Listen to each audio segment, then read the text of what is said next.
Meanwhile, strong housing numbers today. Cheryl couldn't believe the numbers. She had to check them twice. Making a Fed rate hike a little more likely. But will that hike be followed by a, quote, violent market reaction? The words used by St. Louis Fed President James Bullard today. Let's bring in our panel. We have sort of an FEM outnumbered here because all women and one guy, that's me. Sabrina Schaefer, Independent Women's Forum Executive Director and Forbes contributor. Carrie Sheffield, fellow for the Competitive Enterprise Institute and Forbes contributor, and of course Cheryl Casoni is still with us. All right, Cheryl, this is your bailiwick. What do you think of these numbers? I really didn't believe it at first, in particular, David, the Northeast numbers, because it showed a jump of more than 150% gain for the Northeast for contracts of new homes. I thought, okay, the weather, where was the weather? Yeah. But I realized people are concerned about rates. They know that the interest rate hike is going to come. Mortgage rates can't stay low, this low. We're at 3.7% right now. People, no matter what, it was freezing, it was raining, it was snowing, and they jumped out there, David, and they went and they signed those contracts. So, Carrie, the question here is whether if rates do go up, which they clearly will at some point, whether the markets are going to freak out like Bullard said they would today.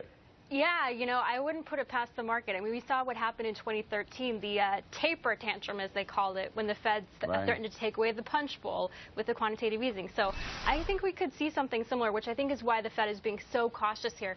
That said, there are some key indicators. You know, the inflation is not as high as they want to be. The real unemployment rate, which incorporates the discouraged workers, people who are marginally, still very high. Yeah. So, you know, I think it's the Fed's being very cautious here, but I do agree we could see a pretty big backlash. Yeah, and Sabrina, one thing that this market has done since Ben Bernanke came on, some people would even say under Greenspan, they've been too deferential to the marketplace. They haven't been caring enough for Main Street. They care more about Wall Street. What do you think?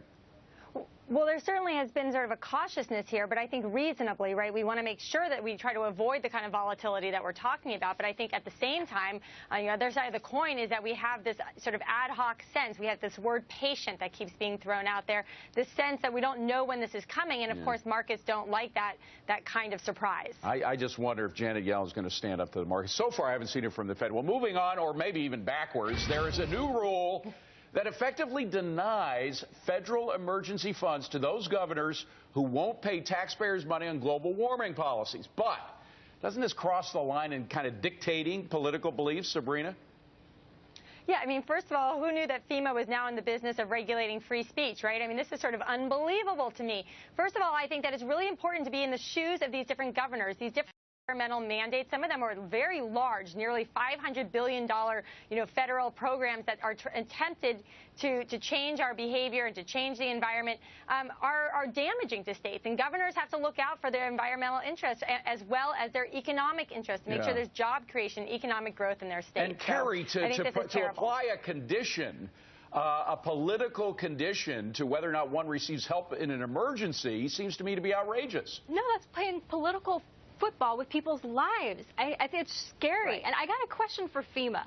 Look, if you're a state, if you're a governor and you already don't have a plan for a hurricane, you're already a bad governor. So I want to know, what I want to know is what, big changes are going to happen related to climate change that we didn't already have before. Right. We've had tornadoes, read the Bible. We've had floods for time immemorial. That's right. So by the way, one of the governors involved, Cheryl, is Bobby Jindal. He's governor of Louisiana. We all remember Katrina. Another hurricane is going to hit New Orleans at some point in the future.